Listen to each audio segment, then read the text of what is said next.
তো বন্ধুরা, আজকে হলো পয়লা বৈশাখ, শুভ নববর্ষ। তোমাদের সবাইকে জানিয়ে আজকে যে নববর্ষের রেসিপি থালা সেটা তোমাদের সাথে শেয়ার করছি।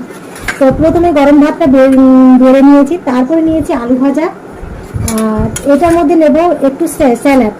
তো গন্ধরাজ লেবু দিয়ে স্যালাডটা করেছিলাম। তো শসা, পেঁয়াজ, লঙ্কা দিয়ে যে ঝাল ঝাল স্যালাড হয় সেই স্যালাড করেছি। আর এটার মধ্যে হচ্ছে চিংড়ি মাছ দিয়ে কচুরলতি। এটা হলো টমেটোর ডাল। আর যেহেতু পয়লা বৈশাখ তাই জন্য চিকেন রান্না করেছি, তো আলু দিয়ে চিকেন।